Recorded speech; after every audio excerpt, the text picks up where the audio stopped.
NCERT collection को दोबारा शुरू करते हैं। चैप्टर क्लास 8 का चैप्टर 2 का आज हम कुछ इम्पोर्टेंट पॉइंट्स निकाल के लाए हैं। ये जो पॉइंट्स है आपको किसी भी एंट्रेंस एग्जाम दीजिएगा, कोई भी कॉम्पिटिटिव एग्जाम दीजिएगा तो उसमें ये आना मस्ट है, इसी में से पूछा जाता है। इसलिए इसमें आज हम टोटल 11 पॉइंट्स को डिस्कशन करेंगे।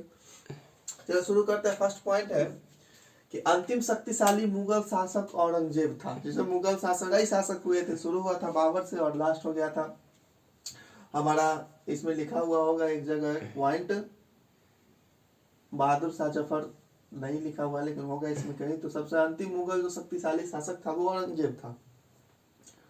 ईस्ट इंडिया कंपनी की स्थापना जो 1600 ईस्वी में लंदन में हुई थी। ईस्ट इंडिया कंपनी ये एक अंग्रेजों द्वारा बनाया गया था। ब्रिटिश सरकार जब भारत पर राज कर रही थी तो उससे पहले इसकी स्थापना जो है वो 1600 ईस्वी में लंदन में की गई थी। लंदन पूर्व के साथ व्यापार करने का अनुमति पत्र एलिजाबेथ प्रथम ने दी थी। नेक्स्ट पॉइंट है कि सर्वप्रथम पश्चिमी ताकत जो भारत आई वो पुर्तगाली थी। मतलब पश्चिम के तरफ से अगर भारत में अगर कोई व्यापार करने के लिए आया तो वो सबसे पहला देश था पुर्तगाली। वास्को डी गामा का नाम सुने होंगे। नेक्स्ट पॉइंट उसी के बेस पे है। भारत के लिए समुद्री मार्ग की खोज वास्को डी गामा ने 1498 ईस्वी में की थी। यानी कि भारत की खोज, यानी भारत का खोज कहने का ये मतलब नहीं कि उस समय में देश में, मतलब वो भारत उस समय में कोई देश ही नहीं था, देश था लेकिन एक देश से दूसरे देश में आने का रास्ता जो खोजा गया उसी को कहा जाता है भारत के लिए समुद्री मार्ग की खोज करने वाला सर्वप्रथम वास्को डी गामा था। ये पुर्तगाली था, यानी भारत में आया था व्यापार करने के लिए। कालीकट बंदरगाह पर सबसे पहले उतरा था। कालीकट बंदरगाह केरल में, वहां यह सबसे पहले उतरा था और राजा जमोरी नाम है वो इनका भव्य स्वागत किए थे। और 1498 याद रखिएगा कि भारत के लिए समुद्री मार्ग की खोज वास्को डी गामा ने किया। कब किया? 1498 में। ऐसा भी क्वेश्चन पूछा जाता है कि भारत की खोज किसने किया, तो भारत की खोज वास्को डी गामा ने किया था। ये बेसिकली किस लिए आया था? तो बिजनेस करने के लिए, व्यापार करने के लिए आया था, यानी मसालों का व्यापार करने के लिए भारत में आया था।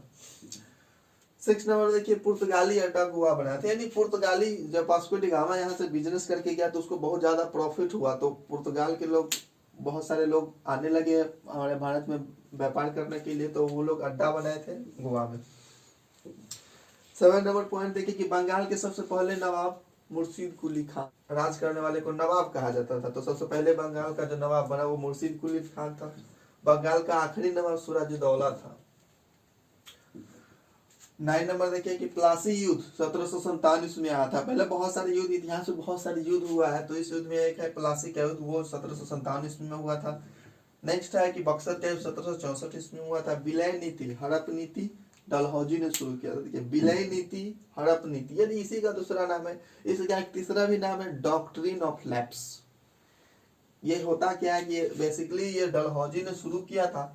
यानी डलहौजी जो है इसमें जमीन को हड़पने जैसा नीति था कि जबरदस्ती जो है जमीन को हड़प लेता था, मतलब अपने में मिला लेता था। तो ये डलहौजी शुरू किया था। डलहौजी कौन था? तो ये डलहौजी भी एक अंग्रेज व्यक्ति था। जिस समय में भारत पर अंग्रेजों का शासन था उस समय में डलहौजी को ये अधिकार दिया गया था कि जो जो क्षेत्र है, जो जो जगह है हमें मिलना नहीं चाहते उनको जबरदस्ती कब्जा करके मिला लिया जाता था। तो वही है डॉक्ट्रिन ऑफ लैप्स। आज हम चैप्टर 2 क्लास 8 के चैप्टर 2 के 11 इंपॉर्टेंट पॉइंट्स को हम डिस्कशन किए।